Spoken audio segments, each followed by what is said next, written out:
Halo anak-anakku, shalom, apa kabar? Saya harap semuanya sehat-sehat ya. Nah anak-anakku, kita hari ini akan belajar tema baru pembelajaran kita ya. Tema pembelajaran kita hari ini adalah, ayo apa? Nah, tema pembelajaran kita adalah Yesus mewartakan kerajaan Allah melalui perumpamaan. Nah anak-anakku, sebelum mulai pembelajaran kita akan awali dengan doa ya. Kita siapkan hati, kita mau berdoa. Dalam nama Bapa dan Putra dan Roh Kudus. Amin. Ya Allah yang patut kami sembah, melalui putramu Yesus, Engkau mewartakan Injil Kerajaan Allah. Terangilah hati, budi, dan pikiran kami, agar semakin mengenal kehendak-Mu melalui perumpamaan Yesus yang diwartakan kepada kami hari ini. Ya Tuhan, tuntunlah kami di dalam pelajaran hari ini. Amin. Dalam nama Bapa dan Putra dan Roh Kudus. Amin. Oke anak-anakku, kita sudah mengawali pembelajaran kita dan berdoa.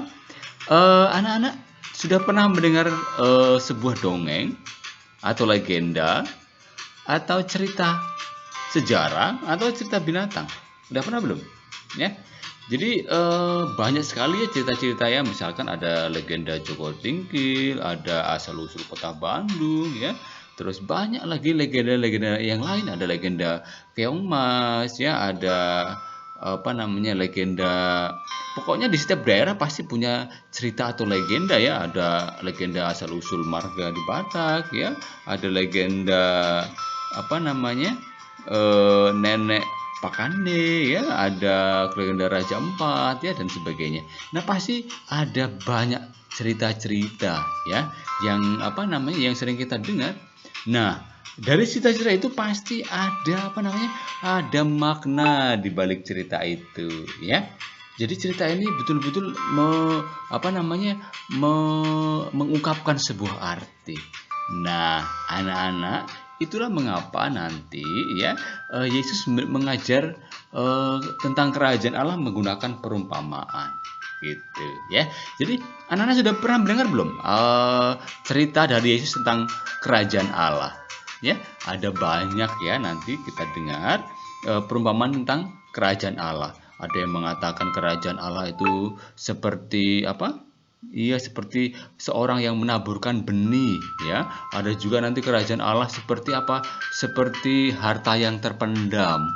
Ya, nanti kita akan dengar ya salah satu cerita atau perumpamaan tentang kerajaan Allah itu. Tetapi anak-anak pasti sudah pernah dengar ya. Nah, anak-anak, Yesus juga mewartakan kerajaan Allah menggunakan beraneka macam cerita yang kita kenal sebagai perumpamaan.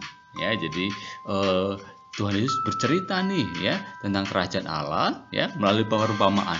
Nah, kenapa sih? Ya dengan tujuan agar apa?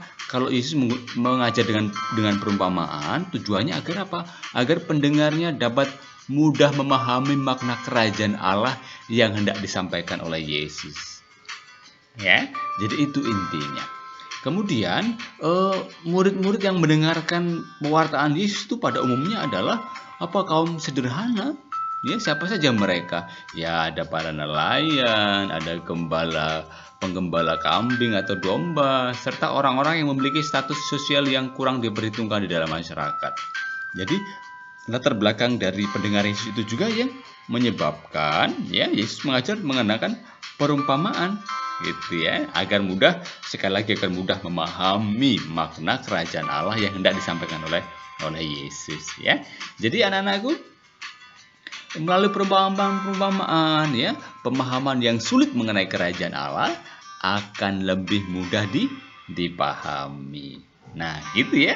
Kenapa Yesus menggunakan perumpamaan ya dalam mengajar kita, dalam mewartakan kerajaan Allah itu. Nah, anak-anakku, kita akan mendengar ya perumpamaan tentang seorang penabur ya. Saya bacakan ya. Pada hari itu keluarlah Yesus dari rumah itu untuk duduk di tepi danau. Maka datanglah orang banyak berbondong-bondong lalu mengerumuni dia.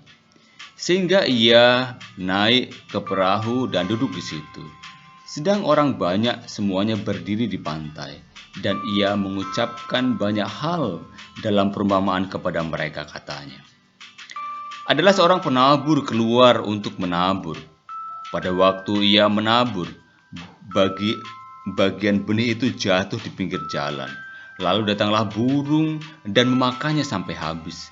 Sebagian lagi jatuh di tanah yang berbatu-batu, sehingga tidak banyak tanahnya. Lalu benih itu pun segera tumbuh, karena tanahnya tipis. Tetapi sudah matahari terbit, layulah ia dan menjadi kering karena tidak berakar. Sebagian lagi jatuh di tengah semak duri. Lalu semakin besar semak itu dan menghimpitnya sampai mati. Dan sebagian jatuh di tanah yang baik lalu berbuah. Ada yang 100 kali lipat, ada yang 60 kali lipat, ada yang 30 kali lipat. Siapa bertelinga, hendaklah ia mendengar.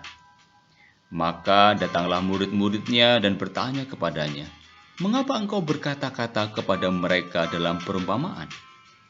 Yesus menjawab, "Kepadamu diberi karunia untuk mengetahui rahasia kerajaan surga, tetapi kepada mereka tidak.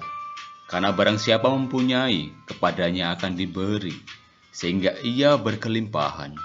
Tetapi barang siapa tidak mempunyai, ataupun juga yang ada padanya, akan diambil daripadanya. Itulah sebabnya aku berkata dalam perumpamaan kepada mereka, karena sekalipun melihat, mereka tidak melihat, dan sekalipun mendengar, mereka tidak mendengar dan tidak mengerti." Nah, anak-anakku, demikian ya kisah tentang seorang penabur ya yang mau menggambarkan kerajaan Allah. Apa yang bisa kita pelajari ya dari perumpamaan Yesus itu ya yang barusan kita dengar. Nah, yang dimaksud Yesus dengan penabur adalah Yesus sendiri yang mewartakan Injil kerajaan Allah kepada semua orang. Sedangkan yang dimaksud dengan benih ya sabda Allah, ya sabda Tuhan. Nah, sabda Tuhan itu yang berisi nilai-nilai kerajaan Allah, yaitu damai, kerendahan hati, terus apa lagi? Sikap lemah lembut, penuh kasih, pengampunan, dan persaudaraan. Nah, itulah nilai-nilai kerajaan Allah yang diwartakan oleh Yesus melalui sabda-sabdanya. Nah, dan benih yang ditaburkan itu jatuh di berbagai tempat, ya, yaitu ada yang di pinggir jalan, di tanah yang berbatu-batu, di semak berduri, dan di tanah yang baik. Nah, itu kita ya. Jadi kita itu sebagai apa ya? Sebagai yang jatuh di jalan, atau yang berbatu-batu, atau di semak berduri, atau yang di tanah yang baik. Nah, pemahaman ada perumpamaan lain juga mengenai kerajaan Allah. Nanti anak-anak bisa baca sendiri ya. Itu tentang perumpamaan tentang gandum dan ilalang. Ya, itu melambangkan bahwa kerajaan Allah akan terwujud jika orang dapat membedakan dan melaksanakan kebenaran serta membuang kejahatan. Terus juga ada lagi perumpamaan lain ya, nanti anak-anak juga bisa baca ya di Alkitab ya, di kitab suci kita ya, tentang perumpamaan tentang harta terpendam. Nah, memiliki makna bahwa kerajaan Allah merupakan harta yang utama, ya, sehingga kita harus memperjuangkan secara penuh, ya, bahkan rela meninggalkan hal-hal lain demi kerajaan Allah. Ya, jadi anak-anakku, demikianlah mengapa Yesus mengajar menggunakan perumpamaan agar kita mengerti ya tentang makna-makna nilai-nilai kerajaan Allah itu, damai, kerendahan hati, sikap lemah lembut, penuh kasih, pengampunan, dan persaudaraan. Oke anak-anakku, demikian pembelajaran kita hari ini.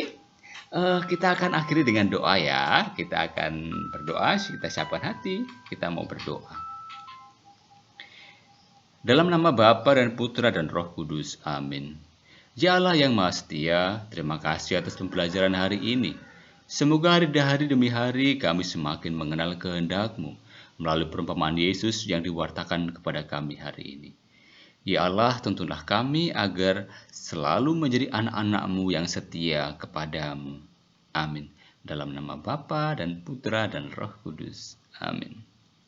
Oke anak-anakku, terima kasih ya sudah mengikuti pembelajaran kita hari ini. Ya, saya harap kita semua bisa memahami ya kenapa sih Yesus menggunakan perumpamaan dalam mewartakan kerajaan Allah ya, agar mudah untuk dipahami ya, agar kita yang mendengarkan lebih mudah ya menghayati, menerima ya nilai-nilai kerajaan Allah yang diwartakan oleh Yesus dalam dalam kitab suci. Nah, anak-anakku, untuk sebagai penilaian ada yang harus kalian kerjakan, nggak banyak kok, cuma 2 saja ya. Yang pertama, mengapa Yesus menggunakan perumpamaan saat mengajar tentang kerajaan Allah? Iya apa? Oke ya, gampang ya. Terus kemudian saya minta nanti hari ini pilihlah satu perumpamaan yang kamu sukai untuk kamu ceritakan. Nah, kira-kira perumpamaan apa yang kalian paling sukai ya? Apakah tentang seorang penabur atau gandum di antara ilalang atau perumpamaan-perumpamaan lain ya? Nanti anak-anakku bisa cerita ya. Oke, anak-anakku silahkan kerjakan, selesaikan ya. Nanti dikirimkan ke Bapak Ibu Guru. Oke. Nah, sampai ketemu ya di video pembelajaran berikutnya. Tapi ya, yang belum menekan tombol subscribe, tekan dulu tombol subscribe-nya ya, supaya kita tidak tertinggal pelajaran-pelajaran kita selanjutnya. Oke, bye-bye. Shalom. Tuhan memberkati.